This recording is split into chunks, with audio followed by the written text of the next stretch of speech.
Começa agora mais um programa Escola de Profetas, a nossa teleaula, onde nós trazemos luz à palavra de Deus. Estamos falando sobre mundo espiritual, é a série que nós estamos trabalhando, e o tema de hoje é a natureza humana.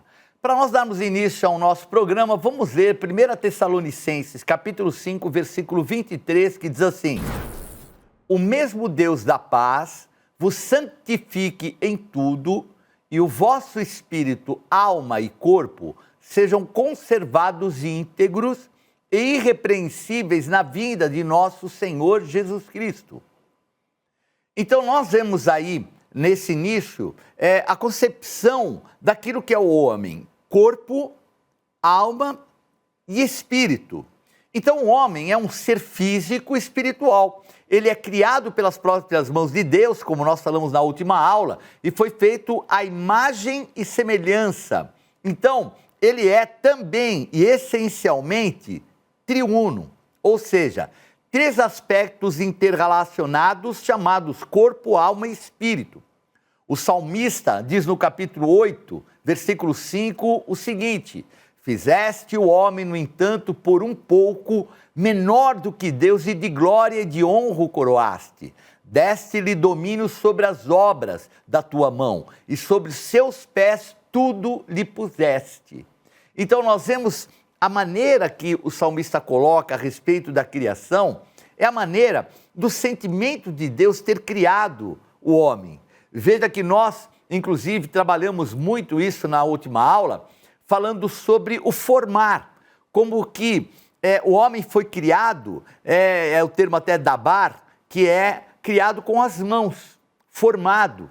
Então, diferente daquilo que foi toda a criação, o detalhe do homem, esse conceito de algo muito pessoal. E é esse conceito que nós temos que entender. Então, o termo homem é o termo Adama, da onde vem o nome Adão, que em hebraico quer dizer terra vermelha. Então mostra que o homem foi o quê? Formado, vamos dizer assim, da terra, e foi formado como que fosse pelas mãos do Senhor. Vamos confirmar isso em Gênesis capítulo 2, versículo 7, que diz assim: Então formou o Senhor Deus ao homem do pó da terra, e lhe soprou nas narinas o fôlego de vida, e o homem passou a ser alma vivente. Então nós vemos aqui que o Senhor sopra do Espírito, porque até o termo sopro, o termo pneuma, ruach, que é o termo usado no hebraico, é algo como o sopro, é a manifestação do Espírito, deu origem à alma no corpo do homem. Então, para nós entendermos bem, então existe uma palavra, uma raiz primativa, que é a palavra nafach, que é respirar, soprar, cheirar, entregar, perder, é um contexto vinculado à vida. Então, é o sopro, a forma, o fôlego, então, ser soprado, quer dizer, fazer ofegar, são contextos espirituais do sopro de vida. Então, o que a gente sabe que determina uma pessoa que está viva é o respirar. Então, eu quero colocar aqui, porque o corpo do homem, que é a nossa parte física, tem um termo que é usado no grego, que é o termo soma. Então, através do nosso corpo, que foi criado, formado, foi ali soprado o espírito e a alma. Então, o espírito é a porção que procede de Deus, a alma nada mais são do que as reações químicas do nosso corpo, da nossa mente, que mescladas com o nosso espírito, que permeiam o mundo físico. Então, com a nossa alma, que faz, vamos dizer assim, o mesclar com o nosso espírito, é que nós temos contato com o mundo material que está ao nosso redor. Vamos ler 1 Coríntios 6, versículo 12, que diz assim: Todas as coisas me são lícitas, mas nem todas convêm. Todas as coisas me são lícitas, mas eu não me deixarei dominar por nenhuma delas. Versículo 9. Acaso não sabeis que o vosso corpo é santuário do Espírito Santo que está em vós, o qual tendes da parte de Deus, e que não sois de vós mesmos, porque fostes comprados por preço. Agora, pois, glorificai a Deus no vosso corpo. Então, vejam que o contexto que é colocado sobre o corpo, que é nada mais do que o veículo que nos coloca em contato com o mundo natural, o mundo físico. E a gente percebe que aqui há uma conotação muito clara de como nós devemos fazer uso por parte do corpo, soma, que é o nosso corpo. Porque se nós dermos vazão àquilo que é a nossa carne, no contexto daquilo que demônios e entidades malignas possam se alimentar, nós estamos nos distanciando daquilo que é o mundo espiritual e do Espírito Santo de Deus, que faz comunhão com o nosso espírito. E algo muito importante é que o pecado, ele afeta diretamente o corpo. E o domínio vem depois através do espírito. Então a gente percebe que muitas pessoas são dominadas por espírito de vício, espíritos de morte, espíritos de prostituição, espíritos de medo, né? Que a gente percebe pessoas que têm a síndrome do pânico. Então percebemos que a influência espiritual, que é através do nosso corpo, ela tem todo um contexto muito importante, principalmente nós nos vincularmos a ter uma santidade maior, porque através da nossa santidade, em espírito, nós nos aproximamos mais do Espírito Santo de Deus, e não da condição derrotada do homem que se submeteu ao inimigo. Então é muito importante nós termos esses conceitos de santidade. Veja, na criação, o homem foi formado da terra e a serpente dominou a mente dele e ele deixou de ser espírito vivo, espiritualmente, ele morreu. Lembram? Se você comer do fruto da árvore do conhecimento do bem e do mal, você vai morrer. Foi o que Deus disse para eles. Eles comeram e morreram espiritualmente. Por isso, nesse processo, o homem, que é o homem natural, depois nós vamos detalhar melhor isso, ele nada mais é do que um homem que espiritualmente está morto.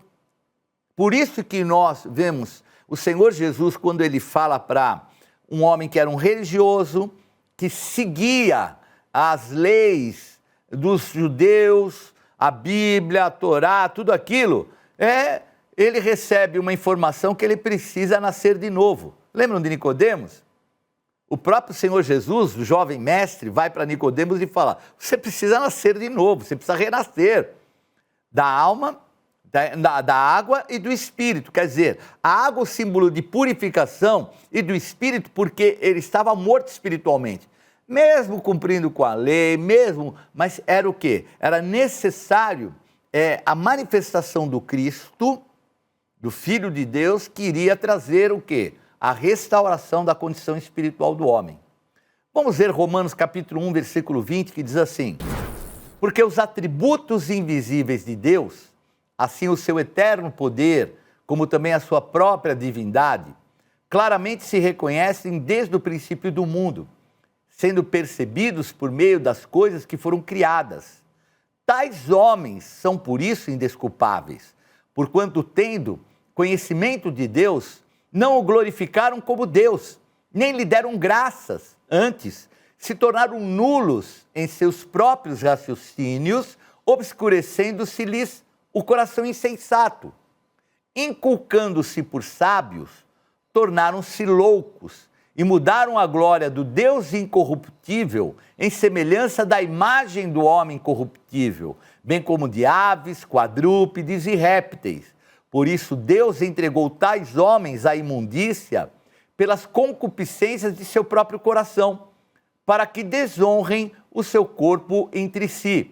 Pois eles mudaram a verdade de Deus em mentira, adorando e servindo a criatura em lugar do Criador, o qual é bendito eternamente.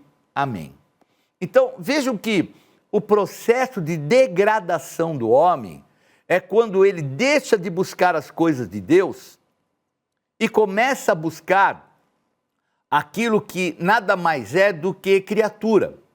Então, vemos que a serpente, quando levou o homem à queda, ela deixou um caminho de mácula, porque fez com que o homem criasse uma dependência. Vejam, a terra vai se tornar maldita, eles vão ter que trabalhar muito para colher, a mulher vai sofrer o domínio do homem sobre si. Quer dizer, todo o processo que vem por causa da maldição do Éden, começa um processo de eles procurarem um caminho. Só que o homem procurou o caminho da idolatria, que era o que é a idolatria? O ídolo nada mais é do que a ideia de um Deus.